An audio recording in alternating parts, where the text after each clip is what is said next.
Hello दोस्तों, welcome to my self study. दोस्तों, वर्ष 2021 करंट अफेयर्स क्वेश्चन से सीरीज़ में एक बार फिर आपका बहुत बहुत स्वागत है। दोस्तों, अभी तक इस सीरीज़ में हम लोगों ने जनवरी से लेकर नवंबर माह तक के क्वेश्चन आंसर्स को डिस्कस किया है। दोस्तों, आज की इस वीडियो में हम डिस्कस करेंगे दिसंबर माह के अभी तक के प्रमुख करंट अफेयर्स क्वेश्चन आंसर। हमेशा की तरह दोस्तों, मैं यहाँ पे आपको प्रश्नों का उत्तर तो बताऊँगा ही, साथ ही टॉपिक से रिलेटेड इंपॉर्टेंट फैक्ट्स बताऊँगा और उन्हीं फैक्ट्स रिलेटेड वीडियो के अंदर आपसे एक प्रश्न पूछूंगा जिसका उत्तर आपको देना होता है। तो चलिए दोस्तों, बिना देर की स्टार्ट करते हैं आज के अपने पहले प्रश्न से। और प्रश्न है, दिसंबर 2021 में निम्नलिखित में से कौन सा देश G20 ट्रायोका में शामिल हुआ? और आपके ऑप्शंस हैं इटली, इंडोनेशिया, भारत या फिर जर्मनी। तो दोस्तों, इसका सही आंसर होगा ऑप्शन थर्ड, भारत। अब दोस्तों, जरूर आपके मन में एक बात आ रही होगी कि यहाँ पर G20 तो हम लोगों ने सुना है, लेकिन G20 ट्रायोका क्या है? तो इस संदर्भ में दोस्तों आपको बता दूं कि जैसा कि आप जानते हैं कि जो G20 है वह कुल 19 सदस्य देशों तथा एक जो है कि सदस्य के रूप में यूरोपियन यूनियन अपने आप में, यह एक जो है कि G20 का यही स्ट्रक्चर है और इसकी स्थापना वर्ष 1999 में हुई थी। लेकिन दोस्तों, जैसा कि मैंने आपको बताया कि G20 जैसे बहुत से अन्य ग्रुप हैं, जैसे कि ब्रिक्स है, नाटो है, SCO है, G7 है, आदि अनेक जो है कि ग्रुप बने हुए हैं, लेकिन इन ग्रुप का अपना एक मुख्यालय होता है। लेकिन दोस्तों ध्यान रखिएगा कि जो G20 है उसका अपना कोई मुख्यालय नहीं है, और अगर मुख्यालय नहीं है तो फिर ये लोग अपना काम कैसे करते हैं? दोस्तों, आपको बता चलूँ कि इसका जो काम करने का तरीका है वह इस तरह से होता है कि इस वर्ष यानी कि वर्ष 2021 में जिस भी देश ने इसकी अध्यक्षता की है, जैसे कि इस बार इटली ने किया है और अगली बार यानी कि वर्ष 2022 में इंडोनेशिया करेगा, इसके बाद वर्ष 2023 में भारत इसकी अध्यक्षता करेगा। तो दोस्तों, यहाँ पर होता क्या है कि यह तीनों ही देश जो करंट हैं और आगे आने वाले दो अन्य देश जो इसकी अध्यक्षता करेंगे, इन तीनों देश को मिलाकर ही G20 ट्रायोका बनाया जाता है। और यह तीनों ही देश आगे आने वाली जो कार्यवाही होगी, मतलब जो आगे आने वाले सम्मेलन होंगे, उनमें क्या टॉपिक्स डिस्कस किए जाएंगे, यही डिस्कस करता है, यही चीज़ को निर्धारित करता है G20 ट्रायोका। और इस G20 ट्रायोका में अब हमारा देश भारत शामिल हो गया है। अगला प्रश्न है, नवंबर 2021 में निम्नलिखित में से कौन सा देश दुनिया का नवीनतम गणतंत्र देश बना? और आपके ऑप्शंस हैं El Salvador, Solomon island, Barbados या फिर डोमिनिका। तो दोस्तों, इसका सही आंसर होगा ऑप्शन थर्ड, बारबाडोस। इस संदर्भ में दोस्तों यहाँ पे जो शब्द आ रहा है गणतंत्र, तो यहाँ पे आपको समझना पड़ेगा कि हुआ क्या है कि वैसे तो जिस तरह से हमारा देश 15 अगस्त 1947 को आज़ाद हुआ था, लेकिन हम 26 जनवरी 1950 को गणतंत्र बने थे। यानी कि 26 जनवरी 1950 को जो है कि हमारा संविधान लागू हुआ था, और साथ ही दोस्तों 26 जनवरी 1950 को ही हमने अपना राष्ट्रपति भी नियुक्त किया था। तो इसी प्रकार से दोस्तों जो है कि बारबाडोस, जो कि एक मध्य अमेरिकी देश है, उसने अब अपना राष्ट्रपति भी घोषित कर दिया गया।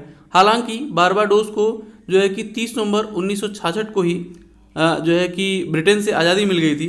लेकिन दोस्तों, होता क्या है कि दुनिया के बहुत से ऐसे देश हैं, जैसे हमारा देश है, हम लोग ब्रिटेन से आज़ाद तो हो गए थे, इंग्लैंड से हम लोग आज़ाद तो हो गए थे, लेकिन हम लोगों ने अपना राष्ट्रपति, जो राष्ट्राध्यक्ष होते हैं किसी भी देश के, उसको हम अपना ही चुनते हैं, वो यहाँ की जनता ही चुनती है।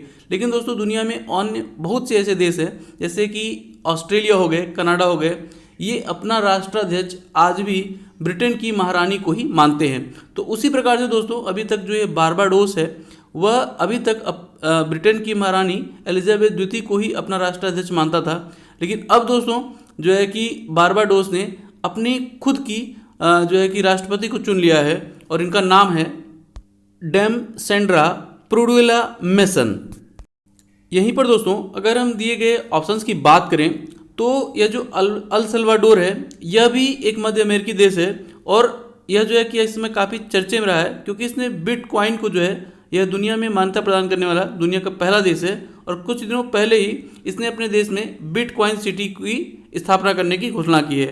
साथ ही दोस्तों, सोलोमन आइलैंड, जो कि जो है कि ऑस्ट्रेलिया के नज़दीक का एक देश है, और कुछ समय पहले ही इसने जो है कि ताइवान को एक देश मानने से इनकार कर दिया और चाइना को वन चाइना पॉलिसी का समर्थन किया। साथ ही दोस्तों, यह जो डोमिनिका है, जैसा कि आपको कुछ समय पहले यह न्यूज़ में था, और डोमिनिका की पुलिस ने ही, जो हमारे यहाँ से एक भगोड़े हैं मेहुल चोकसी, इनको डोमिनिका की पुलिस ने ही पकड़ा था। अगला प्रश्न है, दिसंबर 2021 में भारतीय परिवार स्वास्थ्य सर्वेक्षण द्वारा जारी किए गए आंकड़ों के अनुसार भारत में प्रति हजार पुरुषों पर महिलाओं की संख्या कितनी है? और आपके ऑप्शंस हैं 991, 1010, 1020 या फिर 1021। दोस्तों इसका सही आंसर होगा ऑप्शन थर्ड 1020। इस संदर्भ में दोस्तों आपको बता चलूँ कि यह जो भारतीय परिवार स्वास्थ्य सर्वेक्षण द्वारा जारी किया गया आंकड़ा है, यह एक सर्वे का आंकड़ा है। ध्यान रखिएगा कि यह कोई जनगणना का आंकड़ा नहीं है। और दोस्तों आपको बता चलूँ कि यह अब तक के भारत के स्वतंत्र भारत के इतिहास में पहली बार ऐसा आंकड़ा सामने आया है जब जो है कि भारत ने महिलाओं की संख्या पुरुषों से ज़्यादा हुई है। अगला प्रश्न है, निम्नलिखित में से किस देश ने वर्ष 2025 तक दुनिया का पहला तैरता हुआ शहर बनाने की घोषणा की है? और आपके ऑप्शंस हैं डेनमार्क, सऊदी अरब, दक्षिण कोरिया या फिर फ्रांस। तो दोस्तों इसका सही आंसर होगा ऑप्शन थर्ड दक्षिण कोरिया।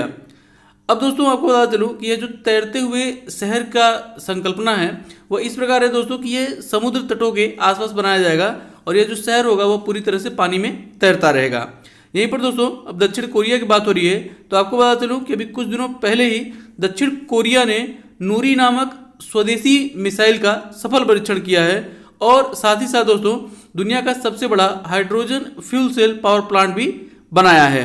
वहीं दोस्तों आपको बता चलूँ कि अभी कुछ समय पहले ही फरवरी 2021 में दक्षिण कोरिया ने ही दुनिया का सबसे बड़ा ऑफशोर विंड पावर प्लांट बनाने की भी घोषणा की है।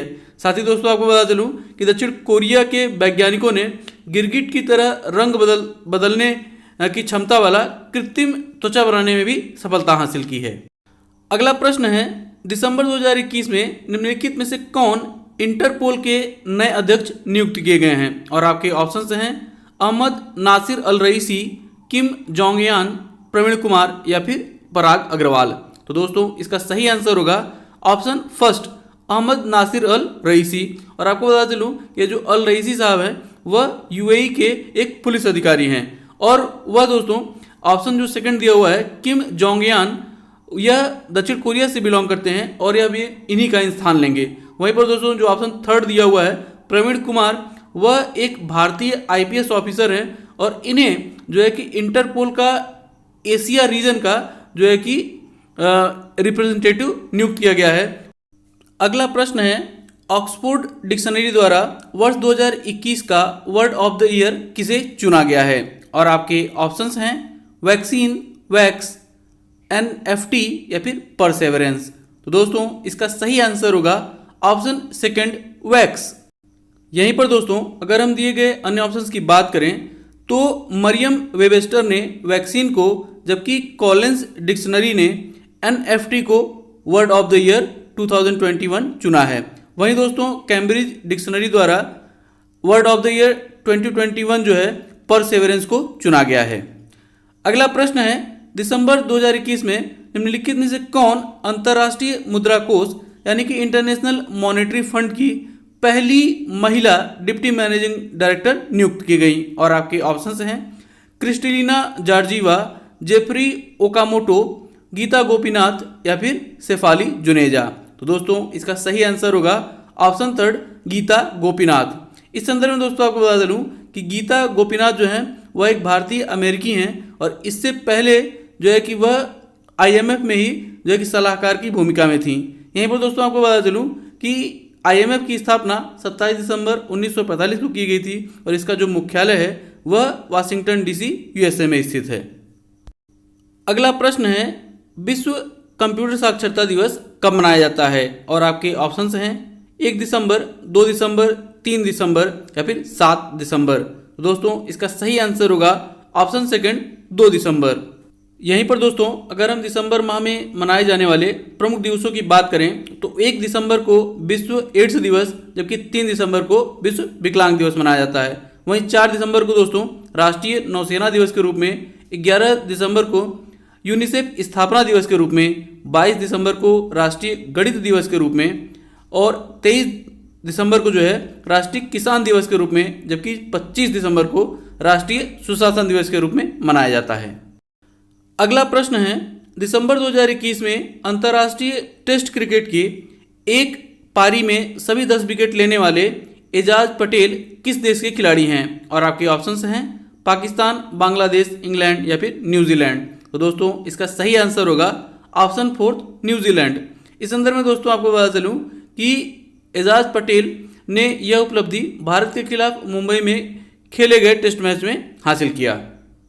और यह कारनामा करने वाले एजाज पटेल, जिम लेकर और भारत के अनिल कुंबले के बाद दुनिया के तीसरे गेंदबाज हैं। अगला प्रश्न है, दिसंबर 2021 में वर्ल्ड एथलेटिक फेडरेशन द्वारा निम्नलिखित में से किसे विमेन ऑफ द ईयर के पुरस्कार से सम्मानित किया गया? और आपके ऑप्शंस हैं पीटी उषा, कर्णम मल्लेश्वरी, अंजू बॉबी जॉर्ज या फिर सानिया मिर्जा। तो दोस्तों इसका सही आंसर होगा option third, Anju Bobby George.